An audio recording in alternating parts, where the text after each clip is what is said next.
Officieel nu, na de tune. Hey lieve mensen, goed om jullie te zien. Ik zie al heel veel mensen hebben ingelogd. God bless you all. Fijn dat jullie er zo enthousiast bij zijn. Al die reacties als ik dat zo zie. Ik zou zeggen, laten we veel van de Here verwachten, ook vandaag. Ik zei dat tegen Marco, we leven in een bijzondere tijd. Ja. En God heeft ons niet voor niets geboren laten worden in deze periode. Dus we hebben allemaal een taak en we hebben allemaal een roeping. Dus ik zou ook zeggen vandaag, luister met geestelijke oren. Stem je af op de Heilige Geest, zodat Hij tot je kan spreken. En dat je ook weet waarom je er bent in deze tijd. En wat je missie is. En dat God het mag versterken vanmiddag voor ons allen. Vanmorgen, vanavond, voor degenen die in het buitenland zitten. En ja, leuk om iedereen te zien. Yvonne, fijn dat je er ook bent. Cher. Oh, er zijn al heel veel mensen die hebben ingelogd, zie ik. Ja, leuk. Oké. Nou, we hebben alles gecheckt. Als het goed is, moet alles werken. Laat even weten of jullie ons goed horen. De muziek goed te horen is. Melanie, leuk dat je er ook bent. Zuster Eva. Ja, leuk hoor. Hi ma.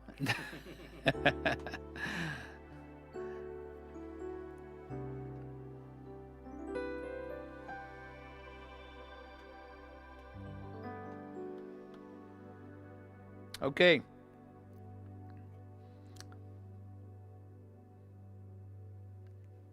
Jullie kunnen ons goed horen, goed zien. Ik zie nog geen reactie. Ja, oké, dank je Marianka. Yes, thank you. Yvonne, oké, dan gaan we beginnen. Marco.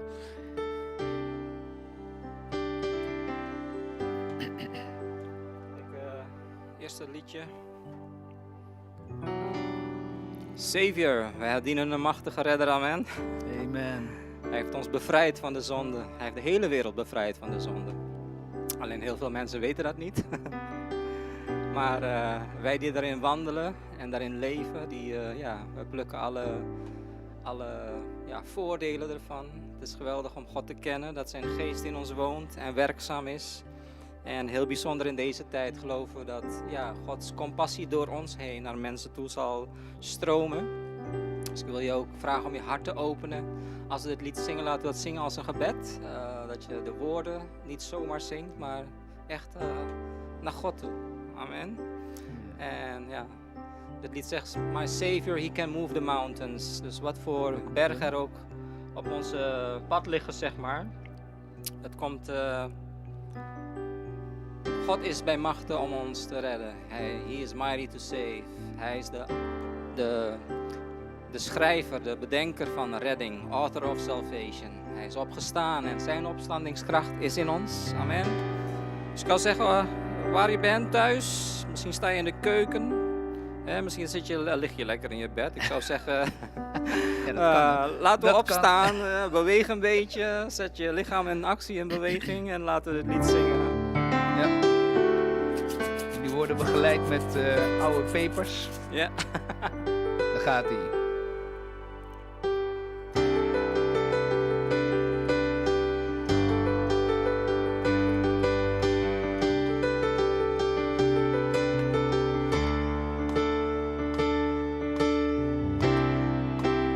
Everyone needs compassion, a love that's never failing.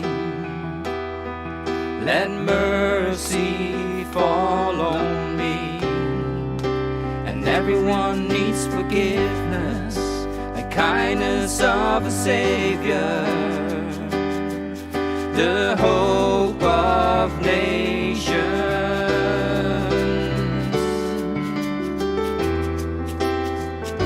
And He is Savior, He can move the mountains.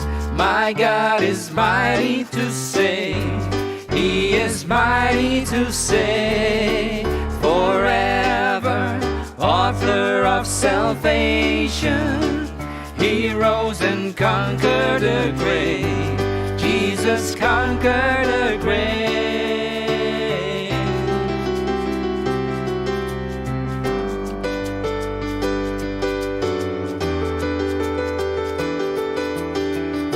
take me as you find me.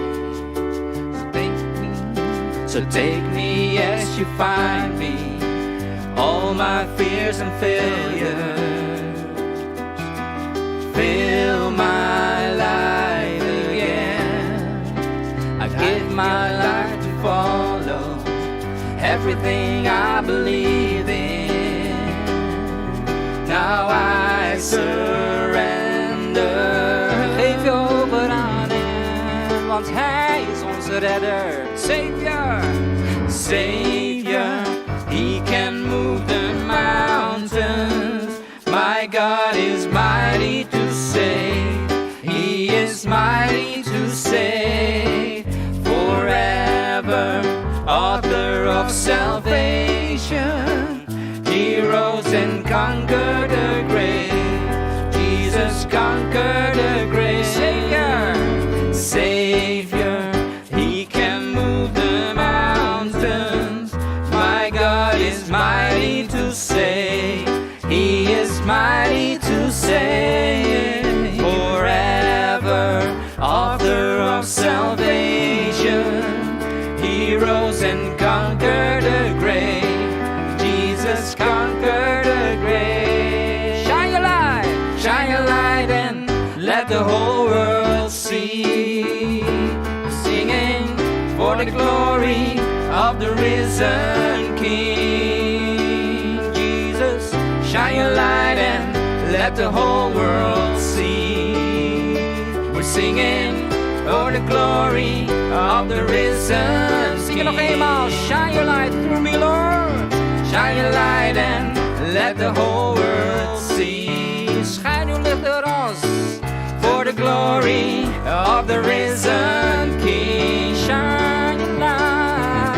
Shine your light and let the whole world see. Singing for the glory of the risen King. Savior, He can move the mountains. My God is mighty to save. He is mighty to save. Forever, author of salvation.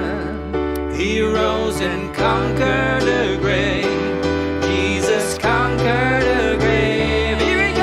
And Savior, He will move the mountains. My God is mighty to save. He is mighty to save. Forever, author of salvation. He rose and conquered the grave.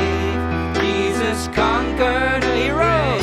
He rose and conquered the grave. Jesus conquered the grave. He rose and conquered the grave. Jesus conquered the grave. Shine your light and shine your light and let the whole world see. We're singing for the glory of the risen King. Yeah, shine your light and let the whole world see. We're singing for the glory of the risen King. My Savior, He can move the mountains. My God is mighty to save. He is mighty to save. Forever, author of salvation. He rose and conquered the grave. Jesus conquered the grave. He rose and conquered the grave. Jesus conquered the grave.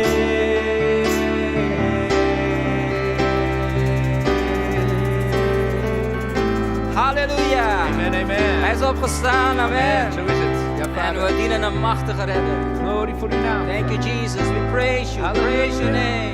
Oh. Halleluja. Laten we een moment prijzen met je eigen woorden. Toon je dankbaarheid aan de Heer. We hebben zoveel om dankbaar voor te zijn. He's our Savior. He's our salvation. In the name of Jesus. Salvation to all the nations.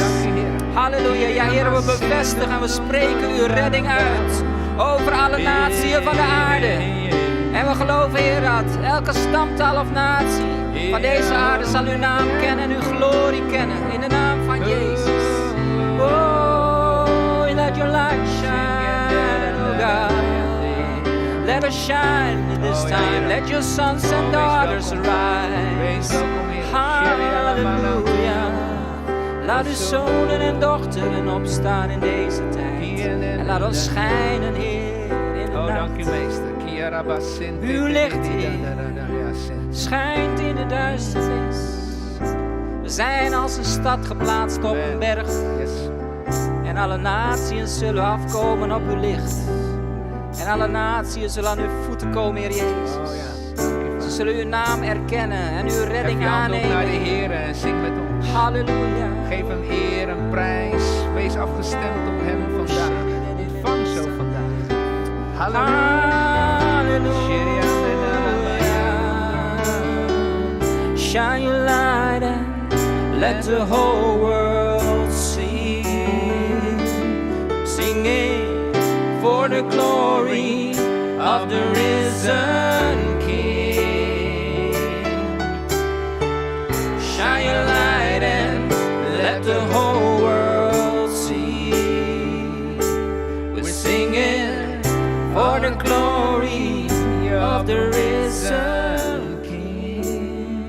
Shine forth your glory. Shine forth your glory. Hallelujah. Oh, glorious is your name. Glorious is your name. Heer, en u nodigt ons ook uit vandaag, Heer, om te komen aan uw voeten.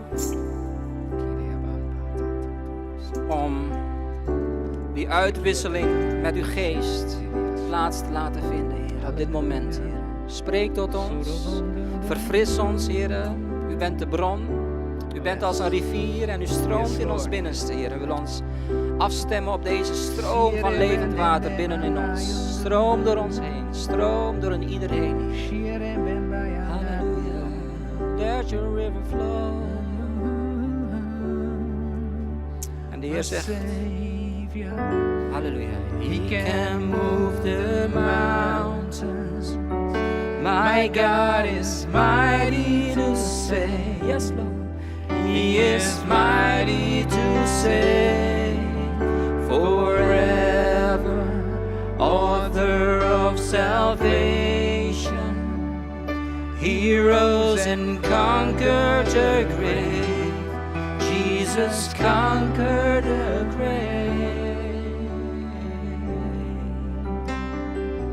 It is finished. Glory, thank you Jesus. Dank u, Heer, dat u heeft uitgeroepen, het is volbracht. Amen. Ja, Heer. Heer, en Heer, u bent nog steeds onze bron. Uw geest is hier. Halleluja. En hij roept ons op, kom en zit. Zit aan de tafel die gedekt is. Eet van de rijkdom. Put uit zijn koninkrijk. En zijn koninkrijk is in jou. Halleluja. Oh, Vader. Oh ja. Heilige Geest van God, wees zo welkom deze middag. Wees zo welkom op dit moment. Vervul zo een ieder, Heer, met uw glorie, met uw heerlijkheid. Yes. Vervul zo elke ruimte waar iedereen aanwezig is. Heer, dat we uw glorie mogen ervaren, die genezende, die rustgevende, die herstellende Shekinah-glorie. Heer, ga zo uw gang, Heer, in een ieder van ons. Vul zo elke tempel met uw heerlijkheid. Heer, dat we over zullen stromen van uw goedheid.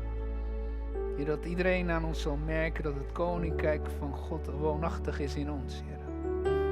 Ik bid u zo, Heer, dat we als zonen Gods openbaar mogen worden in deze tijd. Heer, dat vrede, liefde, blijdschap, Heer, al die geweldige kwaliteiten van uw koninkrijk zichtbaar zullen worden door onze levens heen. Dank u wel, Heer, dat de schepping hierop wacht, Heer, en dat we die transformatie mogen gaan zien in deze wereld. O Heer, zalf zo onze oren, onze ogen, onze harten, Heer, dat we kunnen ontvangen wat u vandaag van ons heeft. Ik dank u wel, Heer, dat u dicht en nauw betrokken bent met ieder van ons leven, Vader. Ja, de Heer zegt, ik ben voor je en niet tegen je.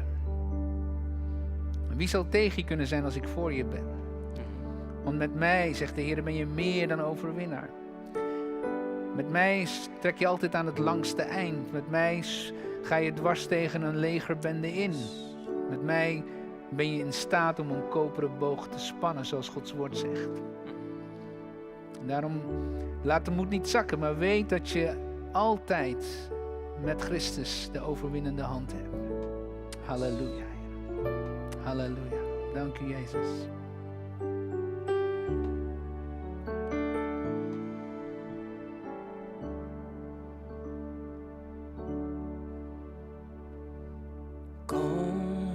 Tot mij, allen die vermoeid en belast zijn. Kom tot mij en ik geef u rust. Zing met mij. Kom tot mij, allen die vermoeid en belast zijn.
Zult rust vinden voor jouw ziel, want zijn juk is zacht en zijn last is licht.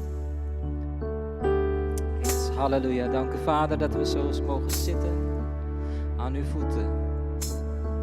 Heer, dank u dat we net als de profeet Elia was het, hè? Die mocht zitten aan de beek Krit en gevoed werd op een bovennatuurlijke manier. Dat we ook zo in deze tijd, Heer, door u worden afgezonderd misschien, Heer. Heer, maar dat u voedsel tot ons brengt, Heer. En dat in dit moment, Heer, van afzondering, Heer, dat wij uw stem mogen verstaan. Uw stem mogen gehoorzamen, Heer. En Heer, tot grote impact mogen zijn, Heer, als we weer de maatschappij ingaan, Heer. Als we mensen ontmoeten, vrienden, kennissen, Heer. Heer, onze familieleden, Heer. Wie u ook op ons hart legt, Heer, in gebed, Heer. Heer, we brengen ze voor uw troon, Heer. En we mogen weten, Heer, dat u ons vult, Heer. Dat u ons vult met kracht, met inzicht. Heer, met vrede, Heer, bovenal, Heer. Met wijsheid, Heer. Heer, Heer, en dat we woorden van openbaring mogen spreken, dat we mensen mogen vrijzetten, Heer, door uw waarheid, Heer, in de naam van Jezus. Halleluja. Dank u, Heer, dat we zo mogen ontvangen, ook als we gaan luisteren naar uw woord. Heer, dank u dat u ons harten zacht maakt, Heer, dat we als vruchtbare akkers mogen zijn, Heer, vruchtbare grond om alles te ontvangen, Heer, wat u voor ons heeft vandaag. In Jezus' naam bidden wij dit. Amen. Amen.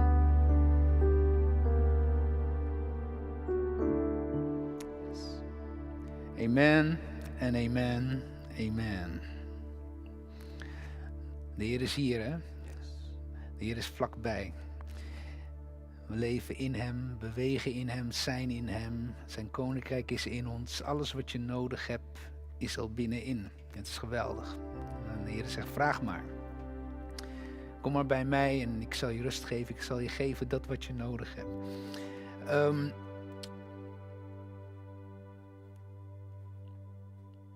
We leven in een tijd waarin gezondheid een precair ding is. Waarin het is gevoelig. Mensen maken zich zorgen over hun gezondheid. Corona die slaat toe. We zijn weer in een bijna tweede golf beland, heb ik begrepen. En iedereen houdt dat toch wel bezig. En ook ik zelf ook. Ik ben er ook mee bezig geweest de afgelopen weken. Want ja, je bent mens, je voelt ook wel eens van alles en nog wat. Dus je denkt van, zou het niet? En ik ben me toch gaan richten op wat zegt Gods woord daarover en wat kunnen we uit de Bijbel vinden. En in die zoektocht kwam ik een aantal dingen tegen. Dus ik wil vandaag met jullie spreken over gezondheid en over hoe je kan wandelen in gezondheid zoals God had bedoeld. En terwijl ik daarmee bezig was, zag ik een aantal dingen die ik echt wel heel opmerkelijk vond. Ik zag namelijk dat heel veel dingen die in de Bijbel staan, dat ze ook nu in de medische wetenschap erkend worden.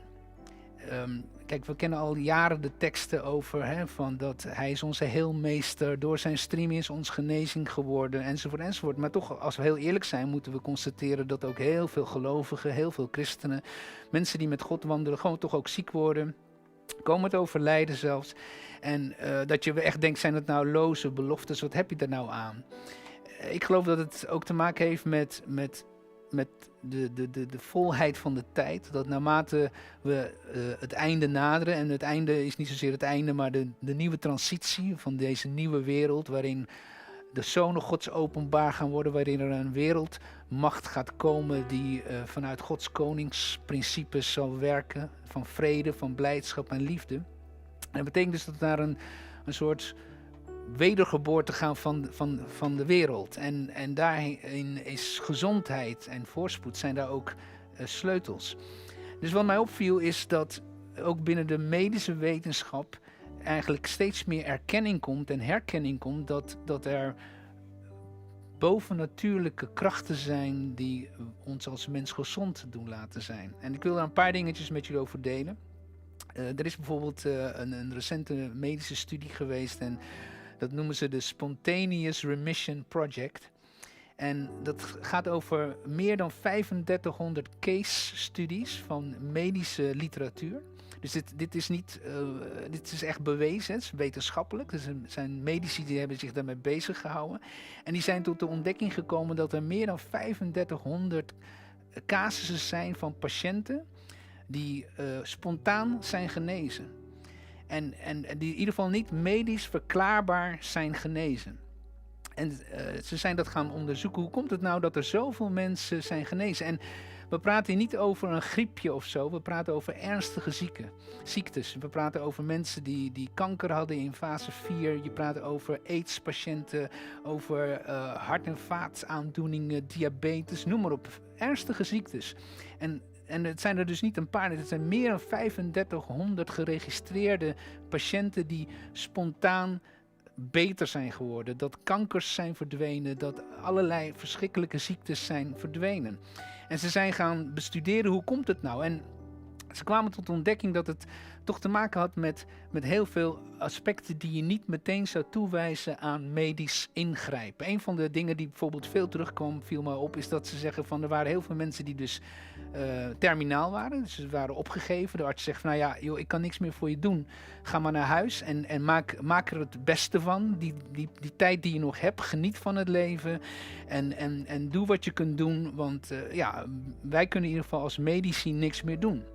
En dan zie je dat in heel veel van die gevallen dat die mensen dan inderdaad zich terugtrekken. Ze gaan opeens andere dingen doen. Ze beginnen opeens te genieten van het leven. Ze zoeken familie en vrienden zoeken ze op. En ze beginnen als het ware een heel ander leven dan dat ze daarvoor leidden. En gek genoeg begint opeens die genezing door te breken. En dat ze gewoon genezen zijn verklaard. En dit zijn geen verzinsels. Dit staat gewoon in die rapporten waar ik het over heb. En wat er ook uitkwam was dat heel veel artsen gingen zien van wat we het bekende fenomeen, het placebo-effect. Dat ze zagen van dat ze mensen een middel gaven wat helemaal niet genezend zou kunnen werken. Wat eigenlijk gewoon een placebo is. Het is gewoon een zoethoudertje zou je kunnen zeggen. En dat die mensen toch genazen. En dat ze zich afvroegen, hoe kan dat nou dat ze iets krijgen toegediend, gewoon water soms, zelfs fysiologisch zout. En dat maakt toch dat de persoon geneest. En niet voor eventjes, maar een totaal herstel. Hetzelfde tegenovergestelde viel ook op, dat ze de zogenoemde nocebo's, dus dat mensen die bijvoorbeeld een slecht perspectief hadden op hun leven, bijvoorbeeld dat je opa op 50-jarige leeftijd is overleden en je vader is op 50-jarige leeftijd en dat je dan in je gedachten krijgt, nou ja, ik ga misschien ook wel op mijn 50ste dood. En dat ze dan ook zien dat het dan ook werkelijk gebeurt. Dus dat wat mensen zeggen, ze hebben ook gezien dat als artsen zeggen, nou meneer, u heeft nog 2 maanden het leven, dat ze dan vaak ook inderdaad precies na 2 maanden doodgaan. Dus dat is dat nocebo-effect. En wat me ook opviel in de analyses die ze hebben gemaakt, is dat placebo's, zelfs als mensen bewust werden verteld dat ze een placebo kregen, dat zelfs in dat soort gevallen mensen konden genezen. Dus dat je bewust weet van, ik word voor de gek gehouden. Want het is geen medicijn en dat je dan toch geneest. Dus ze zijn daarop gaan studeren van hoe zit het nou. Nou, een van die artsen die daarmee bezig was, die schreef het volgende. En dat vond ik heel bijzonder. Ze is een vrouwelijke arts. Zij zegt van dat ze op een gegeven moment werkzaam was als arts in Marin County. Dat is ergens in Californië. En Marin County, dat is een wat welgestelde county, een welgestelde gebied waar veel mensen wonen met geld. En het zijn mensen die ook goed ontwikkeld zijn, dus ze denken aan hun diëten, veganistisch dieet hebben ze drinken hun sappen op hun tijd, hun vitamines, ze doen aan hun sport, ze hebben een personal trainer die ze helpt om gezond te zijn. 1 keer in het half jaar hebben ze misschien een medische check-up. Ze doen eigenlijk alles wat je zou zeggen dat moet helpen om gezond door het leven te gaan. Voldoende slaap, nou ja, al die dingen die we vaak horen. Het juiste eten, voldoende bewegen. Maar ze zegt tot haar stomme verbazing waren die mensen hartstikke ziek. Heel veel mensen die hadden chronische aandoeningen, noem maar op, er ging van alles mis. En ze zegt dat klopte eigenlijk niet met hun levensstijl. Want ze deden eigenlijk alles wat juist is om een gezond en welvarend leven te hebben. Maar ze waren gewoon zo ziek als ieder ander. Dat maakte eigenlijk niet zoveel uit. En een ander onderzoek dat werd gedaan, het is dan al ietsjes terug, in de jaren 70 was dat. Er was in Roseto, in Pennsylvania was dat. En dat ging dan over mensen dat waren immigranten die uit Italië waren overgekomen naar Amerika. En die waren daar gaan wonen en werken. En dat waren met name mensen die werkten in de bouw en de vrouwen die werkten in de huishouding en dergelijke. Het waren dus niet hele ontwikkelde mensen of zo. Maar wat op een gegeven moment opviel is dat de mensen uit dat gebied, dat ze nauwelijks hart- en vaatziekten hadden. Er overleden bijna geen mensen aan hart- en vaatziekten. Terwijl in die tijd werd veel gerookt in die tijd. Overal in Amerika stierven mensen aan hart- en vaatziekten. Maar met name in dat Roseto, waar die immigranten waren, gebeurde dat niet of nauwelijks. Dus ze gingen kijken, wat is het geheim? Hè? Misschien kunnen we dat gebruiken voor het hele land. Dus ze gingen kijken, wat doen die mensen nou anders? En ze dachten, nou misschien eten ze anders, veel olijfolie of zo. Maar dat bleek dus niet het geval, want ze hadden niet zoveel geld en olijfolie is duur. Dus ze aten eigenlijk heel ongezond, frituurden van alles en nog wat. Pasta's hadden ze. Het gewoon, niet dat je zegt, nou het zit hem in het eten. Nou, ze gingen kijken van roken, drinken. Nou, dat deden ze ook. Ze rookten gewoon, ze dronken. Dus dat zat hem ook niet in. Nou, er was een andere arts die dacht, nou misschien heeft het te maken met hun genen. Dus ze zijn gaan kijken van waar komen ze vandaan uit Italië. Zijn daar mensen die op een bepaalde manier leven of hebben een bepaalde aanleg waardoor het hun niet treft zo snel. Maar ook dat bleek niet het geval te zijn. Het enige wat hun onderscheidde van de rest van het land was dat ze hele hechte relaties hadden met elkaar. Dus als ze de hele dag gewerkt hadden in de bouw of ze waren druk geweest, dan kwamen ze bij elkaar en dan aten ze en dronken ze met elkaar. En ze vierden als het ware elke avond een feestje met elkaar. Ze waren heel hecht. Er was geen sprake van eenzaamheid. En mensen zorgden voor elkaar, mensen bemoedigden elkaar. Er was een hechte gemeenschap. En dat was de enige wetenschappelijk feit wat ze konden aandragen. Zeg, dat is het enige waar ze in verschillen. En ze kwamen dus ook min of meer tot een conclusie, dus dat het hebben van goede, sterke relaties bijdraagt aan je gezondheid. Dus, nou ja, ik las dat ze zeiden van goede, sterke relaties, dan heb je de helft minder kans op dat je ziek wordt. En het is nog belangrijker om goede relaties te hebben dan bijvoorbeeld dat je stopt met roken of dat je gezond eet. Het is natuurlijk goed om gezond te eten, het is goed om niet te roken, maar als het gaat om de impact die het heeft op je gezondheid, dan blijkt het slechte relaties of eenzaamheid of verscheurde relaties, dat blijkt vele malen grotere impact te hebben op je gezondheid dan goed eten of niet roken. Nou, dat is best wel wat. Nou, wat ik zo mooi vind is dat de Bijbel dat al jaren eigenlijk zegt. En even kijken, even mijn tekst erbij. Ik neem deze tekst in Mattheüs 15 vers 11, de woorden van Jezus. En Jezus zegt, u wordt niet slecht. En slecht, dat woordje slecht, dat in een andere vertaling staat onrein. Ik heb het even opgezocht, het betekent onrein, het betekent besmet, het betekent vuil, maar het betekent ook geïnfecteerd raken. Dus Jezus zegt, je wordt niet slecht, je wordt niet geïnfecteerd, je wordt niet besmet. In deze tijd met corona, dus het is heel relevant. Je wordt niet slecht door wat u eet of drinkt. U wordt slecht door wat u denkt en zegt. Dat is best wel heftig, hè? We kennen die tekst, maar als je dan dat tegen de achtergrond plaatst van die medische wetenschap, van die rapporten die ze hebben geschreven, dan maakt dit zoveel indruk dat je ziet van ja, Jezus heeft het al gezegd. Je wordt niet slecht door wat je eet of drinkt. Het zit hem niet in, sport je nou wel genoeg, drink je wel genoeg water de hele dag, al dat soort dingen, daar zit het hem niet in. Het zit hem in van wat je zegt en wat je denkt. Dat bepaalt of je werkelijk gezond kunt leven of niet. Nou, we kennen allemaal, iedereen gaat naar de gym en je moet bewegen en dat is allemaal belangrijk. En ik zeg niet dat het niet belangrijk is, alleen de Bijbel laat zien dat er een hogere weg is om in gezondheid te wandelen. Neem deze tekst, die staat in 1 Timotheüs 4 vers 8 en 9. En daar staat, lichaamsoefening is niet zo nuttig. Vroeger vond ik die tekst heel raar hoor, in de Bijbel. Ik denk, hoezo niet? Het is toch goed om je te bewegen? Het is toch goed om te sporten?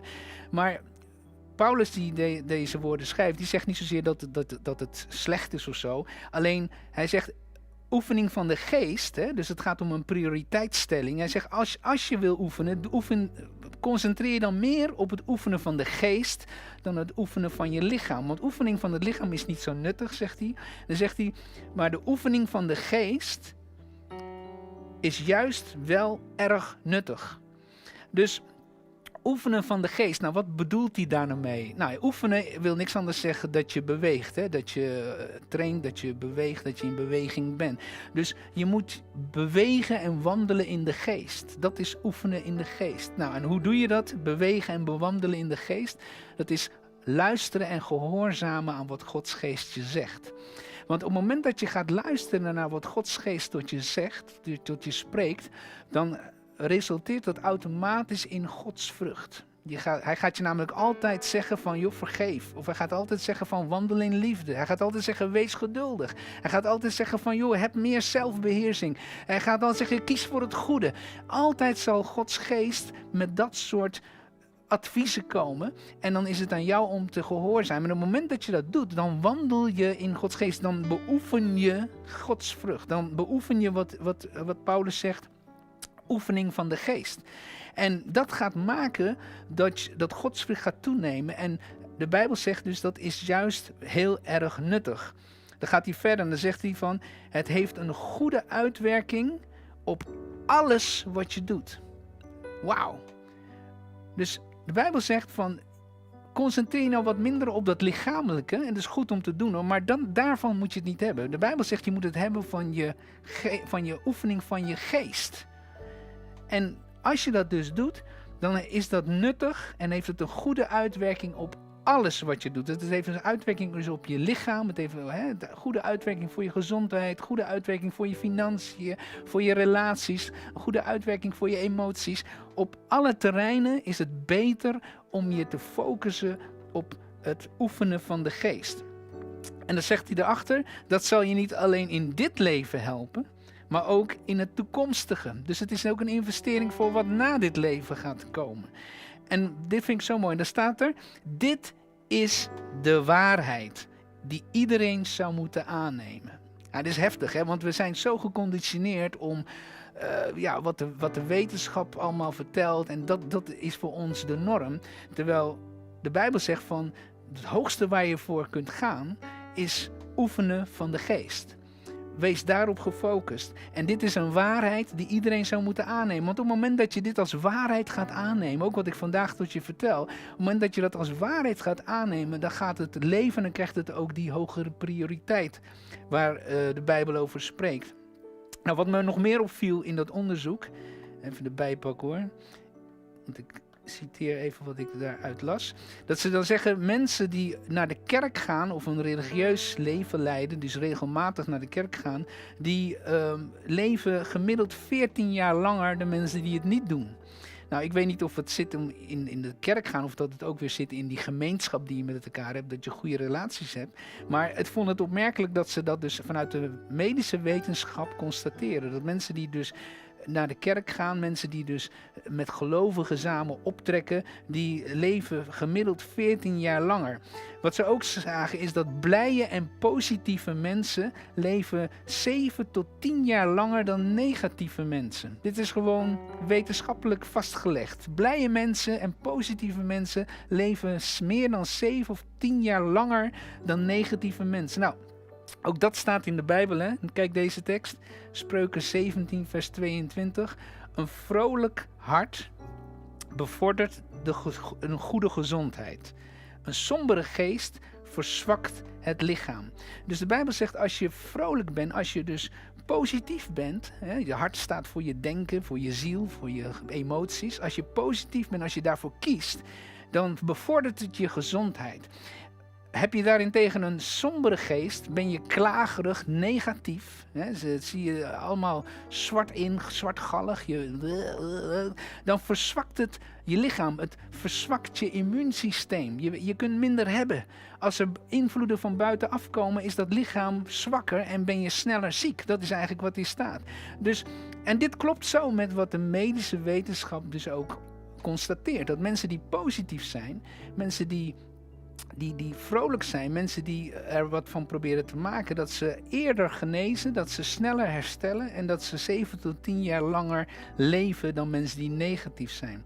Nou, wat me opviel in dat rapport is dat de algehele conclusie naar aanleiding van die meer dan 3500 cases, is dat een algemene conclusie is dat dus niet zozeer gaat om wat mensen toegediend krijgen, maar dat het veel meer gaat om de hoop die ze krijgen, doordat ze de placebo krijgen, doordat ze die aandacht krijgen, ze hoop. Ze krijgen geloof dat herstel mogelijk is en de liefdevolle zorg van de zorgverlener, hè, de arts of de verpleegkundige of de familie die dicht bij zo'n patiënt staat, die maken dat het verschil gemaakt wordt in herstel.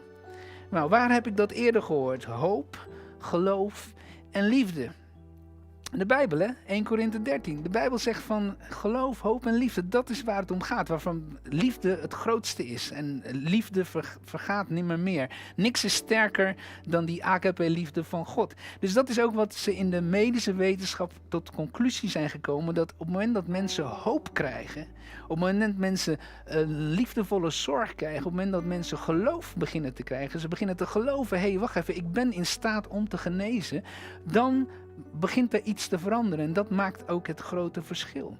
En kijk, God heeft ons lichaam wonderbaar toebereid, zegt de Bijbel. Ik bedoel, elke dag krijgen we kankercellen binnen. Elke dag komen er allerlei dingen binnen in ons lichaam die er niet thuis horen. En daar rekent onze lichaam daar perfect mee af.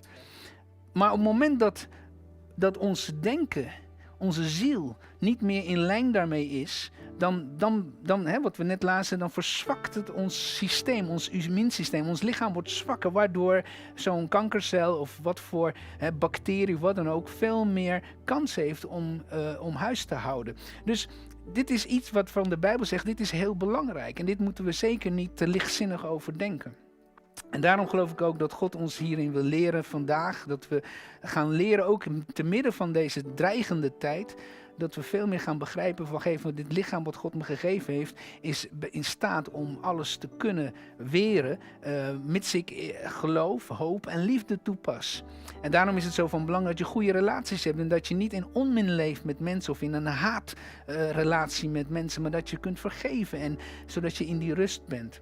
Nou, ze hebben gekeken, hoe werkt dat nou? Hoe komt het nou dat een patiënt, als die een placebo krijgt, of hij krijgt gewoon aandacht, terwijl medisch gezien kan dat helemaal geen herstel geven, dat die persoon toch herstelt? Wat gebeurt er in dat denken? Dat zijn ze gaan bekijken. Nou, ze zeggen de hersenen die communiceren met elke cel in je lichaam. Dus de hersenen hebben contact met elke cel in je lichaam en dat doen ze door hormonen en neurotransmitters.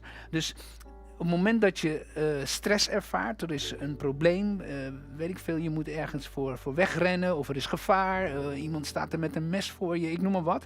Op dat moment worden de stresshormonen vrijgegeven door je hersenen. Die geven die signaal en die hormonen die komen vrij. En zo'n stresshormoon, cortisol onder andere is er één van, die maakt dan dat je adequaat kunt reageren op die situatie. Maar de bedoeling is niet dat je daarin blijft, maar dat je weer, nadat het gevaar geweken is, dat je weer tot rust kan komen. Nou, het probleem is dat wij leven in een stressvolle maatschappij waarin we continu druk ervaren van allerlei zaken. En op het moment dat je bijvoorbeeld, ik noem maar wat, dat je in een haatverhouding met iemand zit en elke keer denk je aan die persoon en elke keer als je wat ziet over die persoon, dan welt dat weer op. Nou, dat is continu dat die cortisol wordt vrijgegeven, om het zo maar te zeggen. Er wordt continu zit je in een stresssituatie en dat maakt uiteindelijk dat het misgaat. Kijk, als ik met iets op mijn hand zou, als ik dit bijvoorbeeld neem en ik zou hier druk op uitoefenen op mijn vinger, dan is er niks aan de hand, want het is maar eventjes en het is kort. Maar stel nou dat ik dit blijf doen, dag en nacht, week in, week uit, dan gaat diezelfde stress, die druk, die gaat uiteindelijk maken dat er een wond komt. En als ik heel ver doorga, dan valt mijn vinger eraf. Dus stress is op zichzelf niet erg, maar op het moment dat het continu blijft, dan gaat het desastreuze gevolgen hebben voor je lichaam. En dan krijg je allerlei gezwellen en toestanden en dat is wat er gebeurt. Nou, de andere kant is het zo dat ze hebben ontdekt dat op het moment dat je in de rust komt, in het moment dat je in vrede bent, in het moment dat je dus zeg maar die stresssituatie achter je kunt laten en je komt in de rust. Daarom vond ik zo mooi dat Marco dat lied koos van kom tot mij, allen die vermoeid en belast zijn. Want dan kom je in de rust. En op het moment dat je in de rust komt, dan zeggen ze dan komt er dopamine vrij. Onder andere, het zijn meerdere, maar dopamine. En dat zijn als het ware herstelhormonen. Die maken dat het lichaam zich kan gaan herstellen. En dat die teniet kan doen alles wat negatief is in dat lichaam. Dat is wat er gebeurt. Nou, ook daarvoor zie je in de Bijbel weer duidelijke aanwijzingen voor. Kijk naar deze tekst. Dat is ook een tekst van Jezus. Of nee, even kijken. Ja, nee, eerst deze. 3 Johannes 2. Daar staat van, geliefde, ik bid dat het u in alles welgaat en dat gij gezond zijt, gelijk uw ziel gezond is. Dus de Bijbel zegt, de mate van gezondheid kan alleen maar manifesteren in de mate dat je ziel, je denken, je emoties gezond zijn. En daarom is het zo van belang dat we begrijpen, onze hersenen staan in contact met alle cellen in ons lichaam. En op het moment dat je denken dus gezond is, zoals 3 Johannes 2 zegt, dan heeft het ook dat die helende werking die vanuit het lichaam plaats kan vinden, die vindt dan ook plaats doordat je daar in die rust begeeft. Nou, als je kijkt naar de woorden van Jezus in Mattheüs 11, vers 28 tot 30, en dat lied hebben we gezongen, dan zegt Jezus, kom tot mij, allen die vermoeid en belast zijt, en ik zal u rust geven. Die rust is zo van belang voor ons lichaam om te herstellen. Elke druk die op je is uitgeoefend, wat er ook van buitenaf op ons afkomt, ons lichaam is bij machten om te herstellen als we in die rust zijn. En dat is ook een beetje wat ze in dat rapport hebben ontdekt, dat mensen die in de rust kwamen, mensen die zich hadden berust in hun lot, dat ze gewoon los hadden gelaten, nou ja, oké, dan ga ik maar dood. Het tegenovergestelde begon te werken. Mensen begonnen opeens te herstellen. En er was een liefdevolle gemeenschap. Ze trokken zich terug met hun gezinsleden. En je ziet dat dat gebeurt. Nou, daarom zei Jezus ook van, ben je vermoeid? Ben je belast? Ben je misschien ziek? Weet ik veel wat er nu plaatsvindt. Kom dan tot mij, kom tot Christus. En hij zal je rust geven. En op het moment dat hij je rust geeft, dan begint die dopamine te stromen, laat ik het zo maar zeggen. En dan begint van binnenuit dingen te veranderen. En herstel kan gaan plaatsvinden. Dan zegt hij, neem mijn juk op u en leer van mij. Hij vraagt dus om zijn juk op je te nemen. Nou, een juk is bedoeld om een dier te sturen. Daarvoor gebruiken ze dat juk. Dus eigenlijk zegt hij van, laat mij jou sturen. Laat mij je bewegen. Probeer niet zelf meer met allerlei toestanden. Nee, kom tot rust. Kom bij mij. Vertrouw mij. En ik ga je dan sturen. Geef je over aan mij. Dat is eigenlijk letterlijk wat Jezus zegt. En op het moment dat je dat doet, dan ga je van hem leren. En wat je zult leren is dat hij is zachtmoedig en hij is nederig van hart. Hij is er niet op uit om je kapot te maken. Hij is er niet op uit om nog meer druk op je uit te oefenen of je nog meer aan banden te leggen. Integendeel. Hij gaat je herstellen, hij gaat je brengen in een status van rust en van shalom, waardoor dingen tot rust en tot verbetering en tot ontwikkeling kunnen gaan komen. En dan zegt hij erachter, en gij zult rust vinden voor uw zielen. Je zult rust vinden voor je ziel. En de ziel is je denken, je wil, je emoties, je begeren. De psyche zeggen ze ook wel. Dat komt tot rust. En op het moment dat die psyche tot rust komt, dan beginnen die hersenen signalen te geven aan al je endocrine klieren om dopamine vrij te zetten, om al die herstellende hormonen vrij te zetten. En dan gebeurt dat wonder. Waarom die artsen dus met 3500 cases denken, hoe kan dat het gebeurt? En dat is wat God bedoeld heeft, dat we in zijn rust zouden komen. En dan vanuit die rust gaat hij, dat lichaam wat hij zo wonderbaar heeft toebereid, dat gaat dan zijn functie doen. Dat gaat zorgen dat dingen tot herstel komen.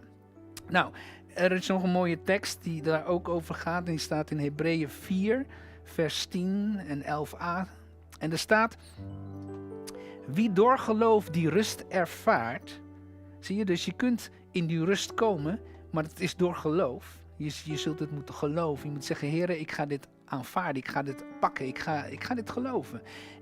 Ik heb mijn focus minder op de buitenwereld, ik heb mijn focus op u.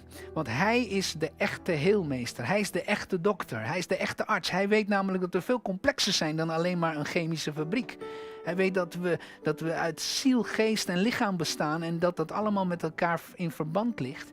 En dan komen ze nu in de medische wetenschap eindelijk een beetje achter, terwijl God het natuurlijk al lang in zijn woord had opgetekend. En er staat er, wie door geloof die rust ervaart, rust uit van zijn eigen werk. Zie je dat? Dus je kunt dat loslaten. Je hoeft niet meer te vechten voor allerlei dingen. Je kunt het geven aan Jezus. En zeggen, Heere, hier ben ik. Ik wil komen in die rust. En er staat er, die rust uit van je eigen werk, net als God. Laten wij ons best doen deel te krijgen aan die rust. Ik zei het al, het is oefening van de geest. Dus het gaat niet vanzelf. Je moet oefenen, je moet erin bewegen. Je zult daar stappen in moeten nemen. En hier staat ook, je moet je best doen om in die rust te komen. Als je je best niet doet om in die rust te komen, word je overmand door de omgeving. Want iedereen doet een beroep op je. De wereld doet een beroep op je. Er zijn allerlei nieuwsberichten. Er komt van alles over je heen. Dan dit, dan zus, dan zo. En je denkt, Nee, kom tot rust. En doe je best om deel te krijgen aan die rust. Je moet die schuilplaats zoeken, zoals David zegt. Hè? David zegt van wie in de schuilplaats van de Allerhoogste is gezeten. In het Engels zeggen de secret place. Je moet die rustpunt vinden in je leven elke dag. Dat je daar komt en dat je daar tot herstel kan komen. En dan gaat Gods heerlijkheid stromen door je leven. Ik las, terwijl ik hiermee bezig was, las ik een getuigenis van iemand die schreef dat hij jarenlang had die chronische migraine. En ze hadden van alles geprobeerd. En hij had gewoon verschrikkelijke koppijn. Hij moest ook heel veel medicijnen slikken als zo'n aanval kwam. En totdat iemand hem een keertje over dit principe vertelde van in die rust ingaan.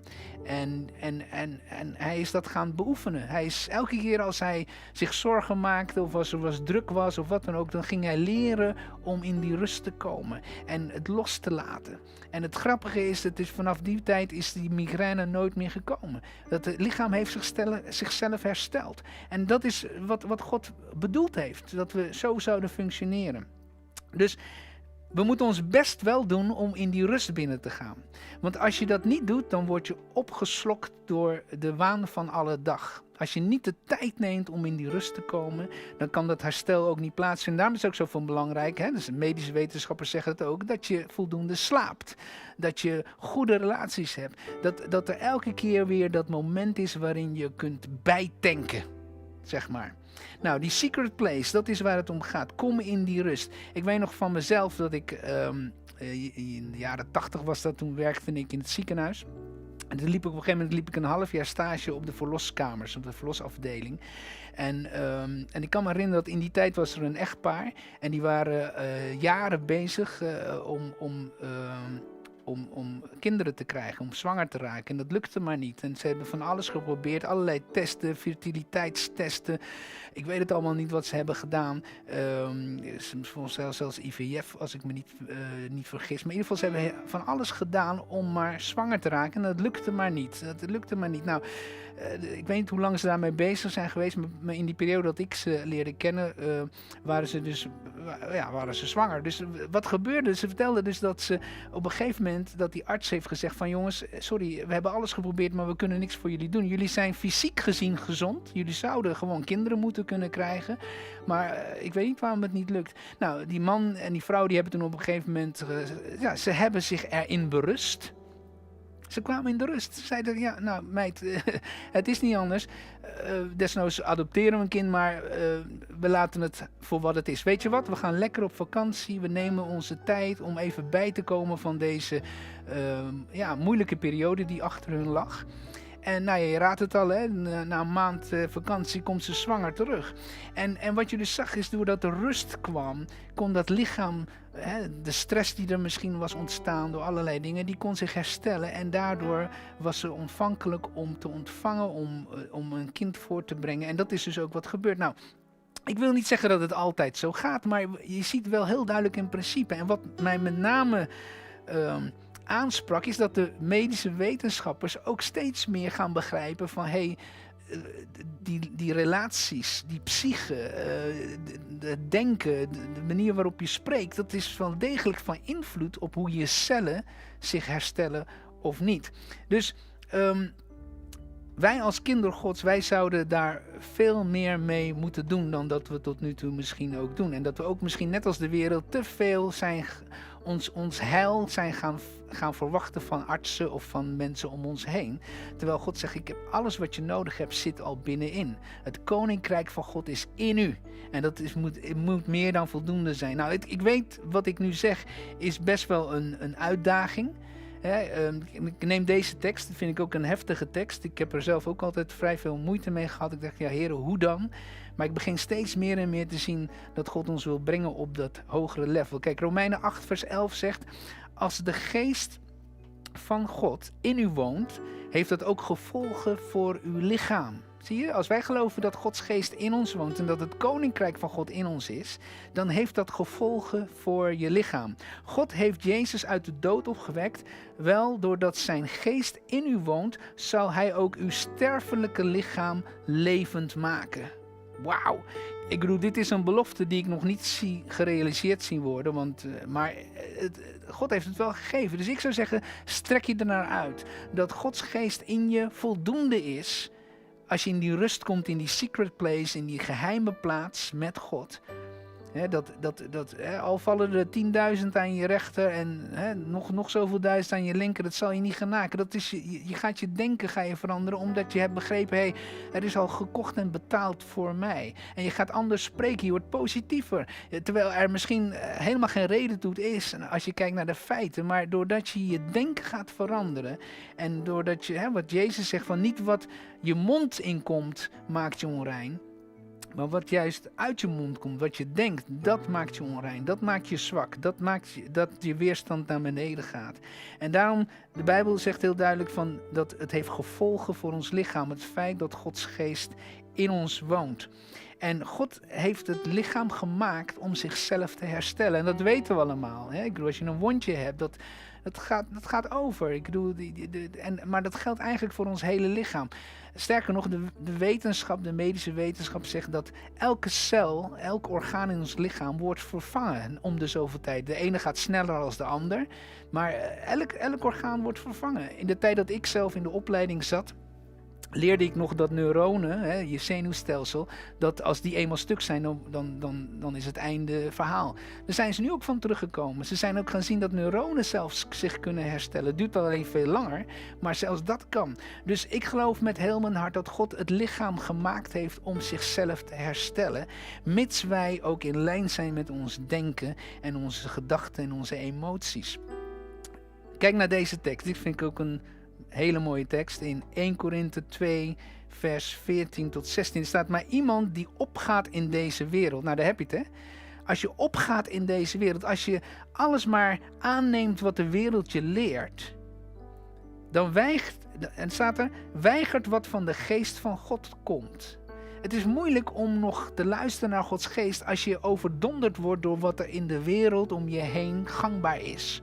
Dus dat is best wel een uitdaging om vast te houden aan de belofte van God. En dan staat er, iemand die opgaat in deze wereld weigert wat van de geest van God komt. Voor hem is het dwaasheid. Voor veel mensen is het nog steeds dwaasheid als je durft te geloven dat door in de rust te komen dat herstel kan plaatsvinden. Ja, maar je bent toch ziek? De arts heeft dit of dat gezegd, maar de Bijbel leert ons dat als je in die rust komt, en zelfs artsen beginnen dat nu te herkennen, dat goede relaties, in liefde wandelen, al dat soort dingen maakt dat je lichaam zichzelf gaat herstellen. En er staat er, voor hem is het dwaasheid, hij kan het niet begrijpen, want het kan alleen beoordeeld worden in het licht van de geest. Want hij die de geest ontvangen heeft, is in staat alles te beoordelen, maar niemand kan over hem oordelen. Want wie kent de gedachten van de Heer en wie kan hem raad geven? Welnu, wij denken als Christus. In het Engels zeggen ze, we have the mind of Christ. Nou, Kolossenzen 1 zegt dat het hele universum en alles wat we zien, om ons heen zien, wordt opgebouwd en wordt in stand gehouden door de energie van Christus. Dus als de Bijbel zegt dat wij hebben het gedachtegoed, we hebben de mind of Christ, het denken van Jezus, dat betekent dus dat die energie van Christus ook in ons is en dat we dus met ons denken alles kunnen opbouwen zoals God bedoeld heeft. Ons lichaam gaat er wel bij varen. Daarom zegt Jacobus 3 is dat geloof ik, er staat van dat als je in je spreken volmaakt bent, dan zul je niet vallen. Er staat er letterlijk, dan kun je je hele lichaam in toom houden. Als je in je spreken volmaakt bent, kun je je lichaam in toom houden. dit correspondeert zo met wat de medische wetenschappers hebben ontdekt, dat onze hersenen, onze brein, die bepalen hoe cellen beïnvloed worden. Dus daarom zei Jezus, door wat je denkt en wat je spreekt, dat maakt je al dan niet onrein. Dat maakt dat je weerstand naar beneden gaat of naar boven gaat. Nou, dit is iets wat misschien best wel confronterend is. En ik praat uit ervaring. Ik weet wat het is om iemand ziek te hebben, dat mensen zelfs overlijden. Maar dat wil niet zeggen dat Gods woord niet waar is. Dat wil misschien meer zeggen dat wij nog meer openbaring nodig hebben om te gaan wandelen in die bovennatuurlijke weg die God bedoeld had. Dat we als zonen Gods zouden wandelen. En daarom, die tekst die ik net zei van, het is zo belangrijk dat je dat als waarheid gaat aannemen. Nou, we have the mind of Christ. Je lichaam kan je dus in toom houden door de manier waarop je spreekt. En de manier waarop je spreekt wordt bepaald door de manier waarop je denkt. Daarom zei Jezus ook van, bekeert u. Verander je denken. Verander je denken. Want het koninkrijk van God is nabijgekomen. Het is in je. We hebben alles om in die overwinnende positie te gaan leren leven. Nou, praktisch. Ik wil jullie een paar praktische tips tot slot meegeven. Wil ik nu zeggen dat je niet meer naar een arts moet gaan? Nee, tuurlijk niet. Gezondheidszorg is goed. Er zijn zoveel goede dingen die mensen hebben ontdekt. Denk aan antibiotica, noem maar op. Ik bedoel, als je je been breekt, nou, dan kan je beter naar een ziekenhuis gaan dat ze het snel voor je repareren. Dus het is niet dat ik tegen dat ben. Dat gaat het ook helemaal niet. Maar wat ik wil duidelijk maken vandaag is dat God altijd van binnen naar buiten werkt. Dus het begint altijd bij jou. Je bent niet afhankelijk van omstandigheden. Het is je relatie met God. Je moet in die rustpositie komen met God. Ga eerst naar die hemelse arts. Ga eerst naar je papa, naar de heelmeester. Hè? De Bijbel zegt, ik ben Jehovah Rapha, ik ben jouw heelmeester. Ga eerst naar hem. En luister naar hem. Train jezelf om in die geestelijke hoedanigheid te ontwikkelen. En dan zal God tot je gaan spreken. Dan zal hij je aanwijzingen geven wat je moet doen. En soms zal dat misschien gewoon zijn van, joh, bewandel de reguliere weg. Ga naar die arts en bewandel die weg. Maar het kan ook zijn dat hij dat niet zegt. En dat hij voor iets anders kiest. Dat hij zegt van, nee, joh, zonder je af. Of vergeef die persoon. Dat hij gewoon zegt van, werk aan je relaties. Laat los. En je zult vrij zijn. Dus er zijn zoveel dingen die God kan zeggen. Maar het begint allereerst dat je gefocust bent op wat God zegt. En wat hij... En wat ik het allerbelangrijkste ook hierin vind, is dat je verantwoordelijkheid neemt voor jouw gezondheid. We zijn zo geconditioneerd geraakt dat als we iets hebben, dat we dan geloven dat artsen, de specialisten, dat zij het wel voor ons oplossen. Het is een beetje vergelijkbaar met je auto. Je heeft iets, je weet niet wat het is, dan rij je naar een garage. En weet je wel, en dan, nou jongens, regel je het en dan hoor ik wel wat het was en hoeveel het kostte. Maar we zijn geen auto, we zijn een tempel van de Heilige Geest. God woont in ons. En dat betekent dus dat het is eerst dat je naar de Hemelse Vader gaat. Vervolgens moet je zelf tot herstel komen. Dat je moet begrijpen van, wat zegt God tot mij? Wat moet ik doen? En dan pas komt de derde stap dat je naar een arts gaat of naar een familielid of een hulpverlener of whatever. Maar dat je gaat begrijpen. En dit is zo hoopvol, want dat betekent dus dat het is jij en God. En je bent niet afhankelijk van of mensen wat ervan vinden. Het is, wat zegt God van mijn situatie? En van daaruit kun je gaan wandelen. En soms zal het zijn dat God je een reguliere weg stuurt om te bewandelen. Maar ik denk dat God ook heel vaak zal zeggen van, joh, wandel in liefde. Vergeef. Laat los. Zoek die relaties weer op. Uit het onderzoek viel me ook op dat ze zeggen dat dieren heel veel invloed hebben om in rust te komen. Nou, ik zou zeggen, als je eenzaam bent of je komt niet in de rust, koop een hond of zo, weet ik veel. Maar Gods geest die zal je daartoe inspireren. Hij zal je soms aanwijzingen geven die niet zo voor de hand liggend zijn. Maar oefenen in de geest wil zeggen dat je gaat luisteren naar wat Gods geest zegt. En dat je je dus niet laat, zoals we lazen, dat je niet opgaat in de wereld. Maar dat je luistert naar wat Gods geest zegt. En Gods geest zal je altijd manen om in de rust te komen. Om te vertrouwen dat God het in de handen heeft. En dat jouw dagen in zijn handen zijn. Dat jouw leven is in zijn handen geborgen. En vanuit die rust kun je dan gaan luisteren wat God zegt en dan kun je daarna gaan handelen. Als ik in de Bijbel ook kijk, dan zie ik ook dat Gods geest op zoveel diverse manieren vaak genezing tot stand bracht. Ik las laatst nog van Hiskia dat hij ziek was, dat hij een sfeer had. En dat dan Jesaja komt en die zegt van hier heb je een koek, een vijgenkoek en legt dat op die sfeer. Nou ja, medisch gezien dat is het onzin, maar je ziet dat Hiskia genas en hij leefde nog 15 jaar langer. Nou, wat je dus ziet is dat het luisteren naar Gods geest is zo van belang. En dat maakt dat je in de rust komt. Dat maakt dat je denken in lijn komt met Gods woord.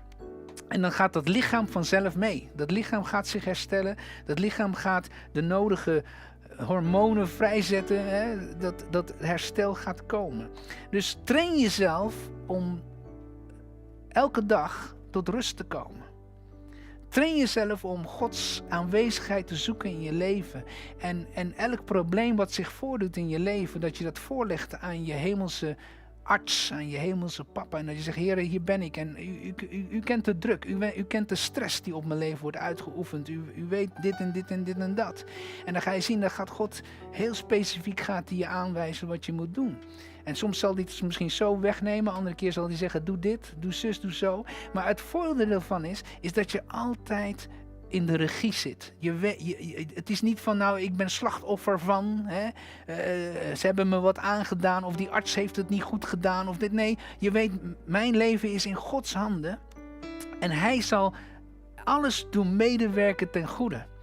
Hij is bij machte om de meest slechte uitslag, om die om te keren ten goede. En dan ga je dus in die geestelijke wereld groeien. Dan komt er rust. Dan kom je dus in die shalom die God altijd bedoeld heeft. Het laatste wat ik over wil zeggen is, wees dankbaar. Wees dankbaar. Wees dankbaar voor je situatie. Wees dankbaar. En waarom is dat? Omdat dankbaarheid maakt dat er meer vreugde komt. Ik heb gemerkt ook in mijn eigen leven, als ik baal van allerlei dingen, maar ik begin dankbaar te zijn voor de dingen die wel goed gaan. Ik begin dankbaar te zijn voor mijn vrouw, voor mijn kinderen. Nou, noem maar op, alle dingen die wel goed gaan. Dan merk ik dat blijdschap weer begint te komen. En we hebben gelezen, blijdschap bevordert de genezing. Blijdschap maakt dat je sterker wordt, dat je immuunsysteem omhoog gaat. Dus dit is zo van belang, met name in deze tijd. Tot slot wil ik die tekst nog 1 keer voorlezen die Jezus ons gaf. Even kijken. Deze. U wordt niet slecht door wat u eet en drinkt, maar u wordt slecht door wat u denkt en zegt. En dit is zo van belang. Op het moment dat wij meer en meer gaan leren om Gods woorden te denken over ons leven, dan ga je dat ook spreken. Je gaat het spreken over jezelf. Je gaat het spreken over je gezin. Je gaat het spreken over je hulpverleners. Of iedereen om je heen. En dan komt er een goddelijk iets komt op gang. En waar God is altijd herstel. Waar God is altijd vreugde, is blijdschap, is kracht, is nieuwe energie. En dat is wat gaat gebeuren. Dus waar je nu ook zit in je situatie, conditioneel, misschien in je lichaam is er iets, misschien relationeel, ik weet niet op welk gebied. Maar de overwinning heb je al bij voorbaat, want Christus, hij is onze grote broer. Hij heeft al overwonnen. En met hem zijn we meer een overwinnaar. Dus het is nu zaak om in zijn rust binnen te gaan. En ik zou zeggen, doe het meteen. Straks als we klaar zijn, we gaan nog een lied zingen. We zullen nog bidden met je. Maar daarna zou ik zeggen van, joh, neem je tijd en plan het in je agenda. Dat je zegt, Heer, ik ga mijn best doen om in die rust te komen. Ik ga me niet meer laten opjagen door wat mensen zeggen, wat de omgeving zegt, wat de omstandigheden zeggen. Maar ik kies ervoor om me niet gek te laten maken en om in die rust te komen bij u.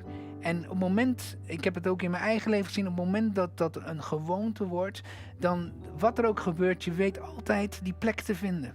En daar vindt veel meer herstel plaats dan dat je kunt beseffen. Dan gaat Filippenzen 4 echt leven. Dus zegt van, dat alles wat je denkt, bedenk het goede, wat lof verdient, wat goed is enzovoorts. En er staat ervan dat als je je gedachten daar op dat level brengt, dan komt die rust, die vrede van God over je, je verstand te boven gaat.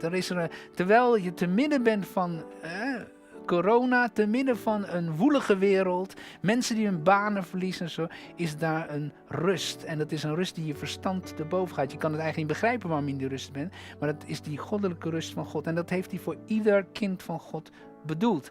En wij moeten daarin gaan leren groeien. En op het moment dat het gebeurt, dan zal dat ook groter en groter worden. En dan zal het als een vlek over de wereld komen. En dat, die steen die zal over de hele wereld komen. En dat koninkrijk van God, zijn shalom, zijn gerechtigheid, dat koninkrijk van liefde, van vrede, van blijdschap, dat zal dan zichtbaar gaan worden door al die tempels heen waar jij en ik deel van uitmaken.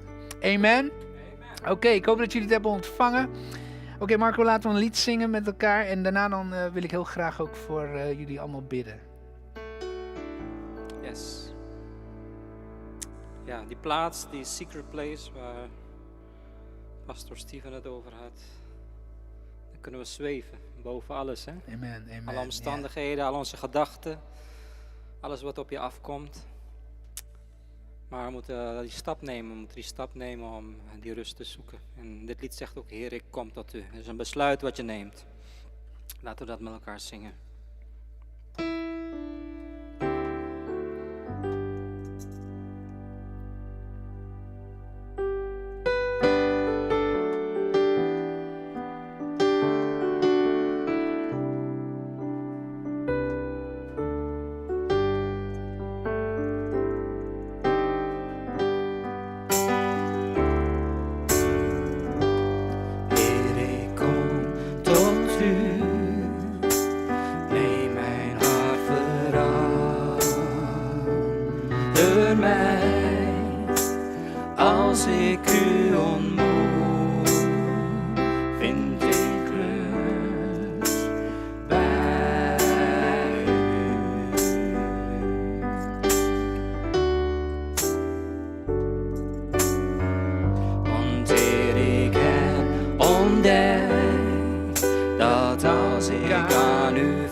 gedragen door uw geest en de kracht van uw liefde. Oh, hou me vast, oh, hou mij vast, laat uw liefde stromen.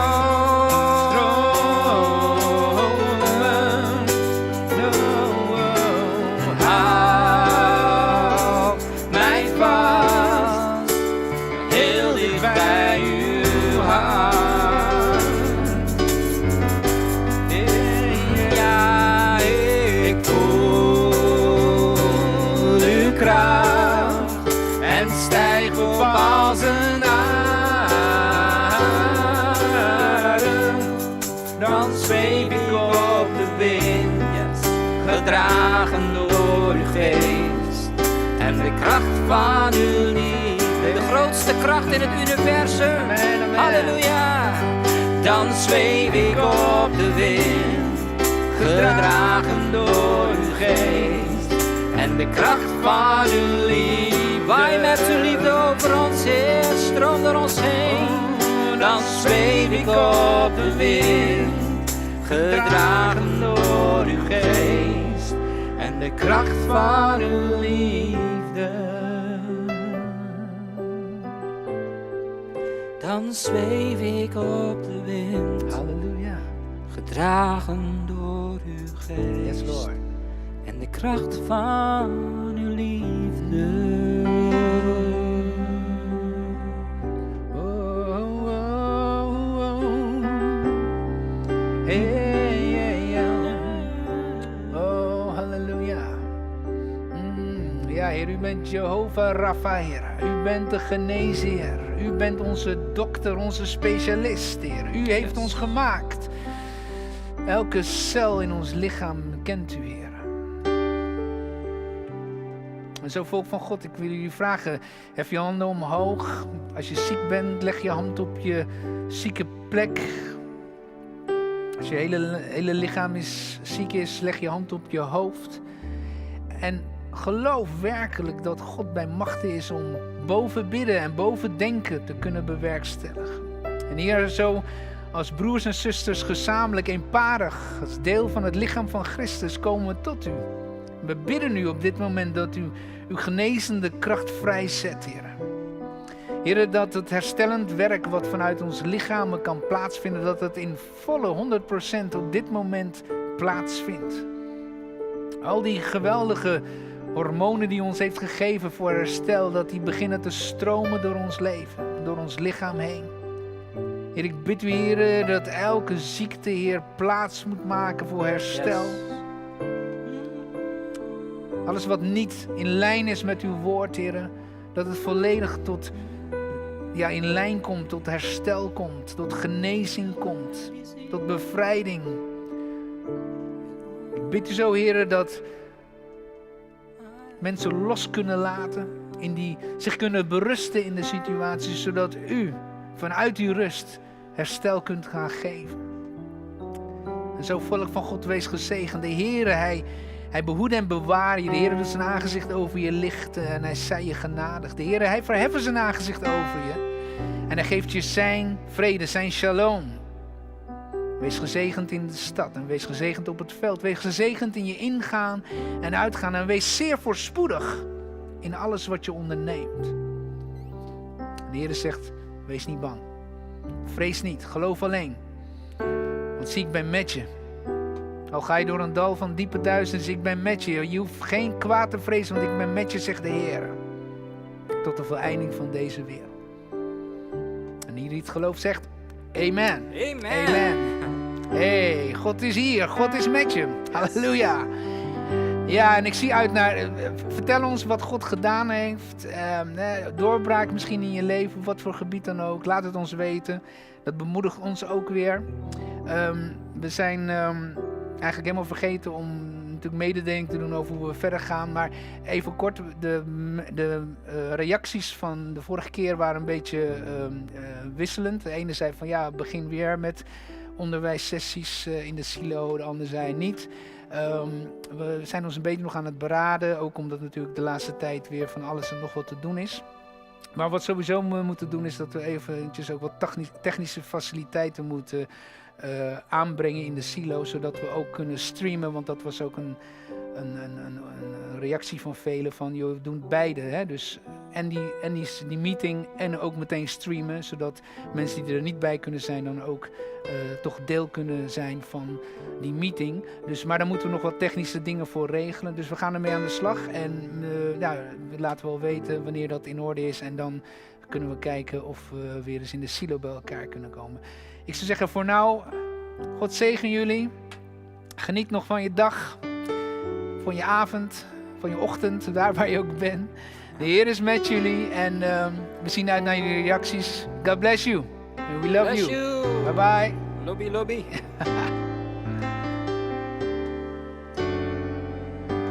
You are the God that healed me. You are the God, my healer. Send your word. You sent your word and heal my disease.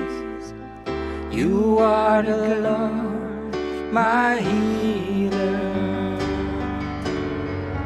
You are the God that healed me. You are Lord. You are my Lord, my healer. You send your word. You send your word and you heal my disease. You are the Lord, my healer. You send your word. You send your word and heal my disease. You are the Lord, my healer.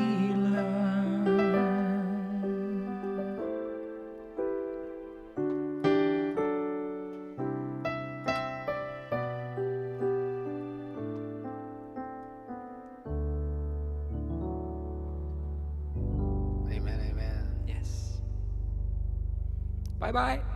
Eet smakelijk voor straks. Ja. See you.